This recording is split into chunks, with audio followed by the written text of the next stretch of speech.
सभी साथियों को धनतेरस एवं दीपावली की हार्दिक शुभकामनाएं।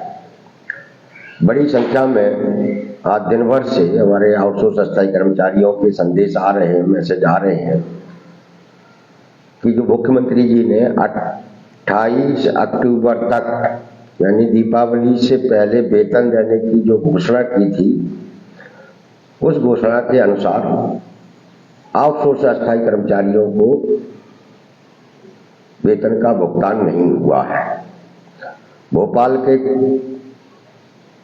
बड़े कार्यालयों में जहां हमारे कंप्यूटर ऑपरेटर काम करते हैं बड़ी संख्या में, उनका वेतन जरूर दिवाली से पहले हो गया है, लेकिन जिला ब्लॉक स्तर पर स्थिति बहुत गंभीर है और सबसे ज्यादा गंभीर स्थिति जिला अस्पताल, मेडिकल कॉलेजों, आयुष विभाग के अंदर है।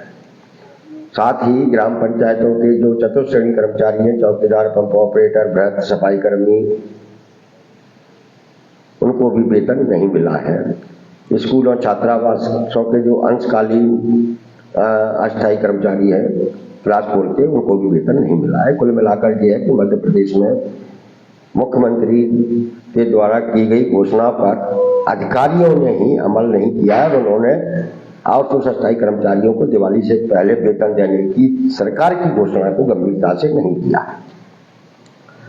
स्वास्थ्य विभाग की एमडी NRHM की प्रियंका दास जी ने खुद एक पत्र लिखा है सारे मेडिकल कॉलेजों के लिए, जिला अस्पतालों के लिए, CMHO के लिए कि दिवाली से पहले सबका वेतन दिला दिया जाए और महीने की पहली तारीख तक हर महीने कर्मचारियों का वेतन भुगतान करने की व्यवस्था की जाए।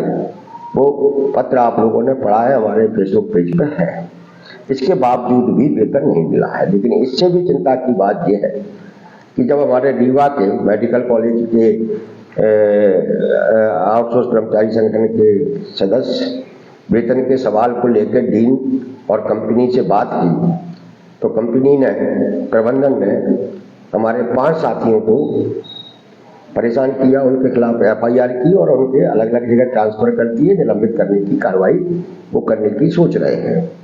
इसके जवाब में हमारे संगठन के पदाधिकारियों ने 1 तारीख से हड़ताल पर जाने का निर्णय ले लिया। इसकी सूचना भी विधिवत जो है प्रबंधन को, मेडिकल कॉलेज के डीन को और पुलिस विभाग को दे दी गई है। रीवा में टकराव की स्थिति है। हमारे संभागीय अध्यक्ष, हमारे जिला अध्यक्ष विपिन पांडे जी, शिवेंद्र पांडे जी सहित 5 लोगों को जो निलंबन की कार्रवाई की है, उसके खिलाफ हमारे रीवा के आउटसोर्स कर्मचारियों में गुस्सा है और सारे संगठन उनके साथ हैं। अगर जरूरत पड़ी, यदि प्रबंधन ने इस मामले को बातचीत के साथ नहीं सुलझाया, तो निश्चित रूप से हम लोग रीवा पहुंचेंगे और प्रबंधन के खिलाफ, कंपनी के खिलाफ लोकतांत्रिक तरीके से अपनी बात रखेंगे और उनसे कहेंगे कि ये जो आपने दीपावली जैसे हिंदुओं के बड़े त्योहार के दौरान जो आपने कार्रवाई की है, ये कार्रवाई उचित नहीं है, इसे वापस लिया जाए।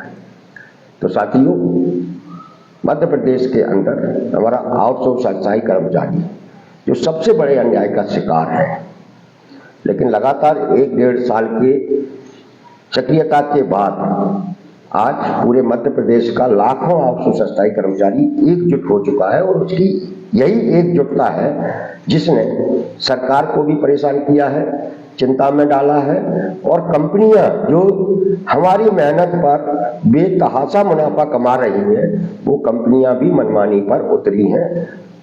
कई जगह से हमको ऐसी जानकारियां मिल रही हैं। हमारे स्वास्थ्य विभाग के आउटसोर्स कर्मचारी, जिला अस्पताल और मेडिकल कॉलेज के साथियों ने पिछले 8-10 दिन में जो कार्रवाइयां की हैं अपने हक और अधिकार के लिए, उससे स्वास्थ्य विभाग में काम करने वाली कंपनियां बौखलाई हैं और उन्होंने हमारे पदाधिकारियों को टारगेट करके उन पर कार्रवाई करने की बात भी सामने आ रही है। भोपाल के अभिदिया में हुई हड़ताल, दमोह में, बैतूल में, राजगढ़ में, ऐसे तमाम सारे जिलों में पहली बार स्वास्थ्य विभाग के, मेडिकल कॉलेज के, जिला अस्पतालों के आउटसोर्स कर्मचारी अपने हक अधिकार के लिए खुलकर सामने आए हैं। और इसीलिए NRHM की MD प्रियंका दास जी ने अपने पत्र में स्पष्ट लिखा है कि ये जो खबरें छप रही हैं अखबारों में, ये जो आंदोलन हो रहे हैं, लोग अपने हक के लिए बोल रहे हैं, वेतन के सवाल को वो जो उठा रहे हैं, उससे उच्च स्तर पर बदनामी हो रही है। इस बदनामी से बचने के लिए हमें 1 तारीख तक आउटसोर्स कर्मचारियों के वेतन की भुगतान की व्यवस्था करना चाहिए। आप अंदाजा लगा सकते हैं कि हम लोगों के आंदोलन के बाद कितने बड़े स्तर पर जो है चर्चाएं शुरू हुई है और अधिकारी भी, सरकार भी इस तरफ कुछ न कुछ तो सोच रही है। इसलिए पहली बार मुख्यमंत्री जी को आउटसोर्स कर्मचारियों को, अस्थायी कर्मचारियों को भी दिवाली से पहले वेतन देने की घोषणा करनी पड़ी है।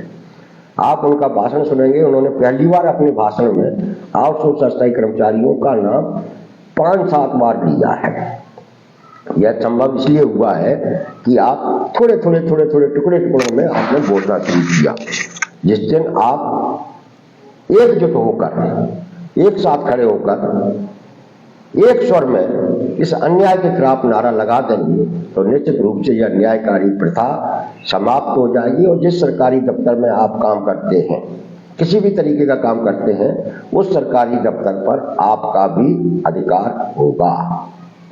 एक बात और आपसे मैं कहना चाहूंगा कि हमारी लड़ाई कंपनियों से नहीं है, हमारी लड़ाई सरकार से है, जिसने सरकारी दफ्तरों में कंपनियों को बिठा रखा है। इसलिए हमारे संगठन के पदाधिकारी इस बात का विशेष ध्यान रखें कि हमें कंपनियों से टकराव मोल नहीं लेना है। यदि हम कंपनियों से टकराव मोल लेंगे तो सरकार की ये जो अन्यायकारी नीति है, आउटसोर्स कल्चर है, उसे हम खत्म कराने में हमको मुश्किलें आएंगी। इसलिए साथियों, हम एक लक्ष्य बनाकर आगे बढ़ेंगे और बढ़ रहे हैं कि यह सरकार, जिसने सरकारी विभागों को ठेकेदारों के, कंपनियों के हवाले कर दिया है, उन ठेकेदार और कंपनियों को सरकार वहां से भगाए और हमें हमारी जगह पर एक कर्मचारी का दर्जा दे। इसलिए ये स्पष्ट है कि हमारी लड़ाई सरकार से है, जिसने हमारे साथ ये अन्यायकारी नीति लागू कर अन्याय किया है। इसलिए साथियों, किसी तरीके का भी आंदोलन करते वक्त हमें कंपनियों से टकराव लेने से बचना होगा। यह हमें अपनी चेतना में सबसे ऊपर रखना होगा। सरकार है, वही हम इस अन्यायकारी कल्चर को समाप्त कर सकती है और वही हमारे भविष्य को सुरक्षित कर सकती है। इसलिए हम सब लोग मिलकर सरकार पर ये दबाव बनाएंगे कि जो सरकारी विभागों के अंदर ये आउटसोर्स अस्थायी कल्चर पैदा किया गया है, उसे हमेशा हमेशा के लिए समाप्त करें और हमारे रोजगार में सुरक्षा और जिंदा रहने लायक वेतन दे।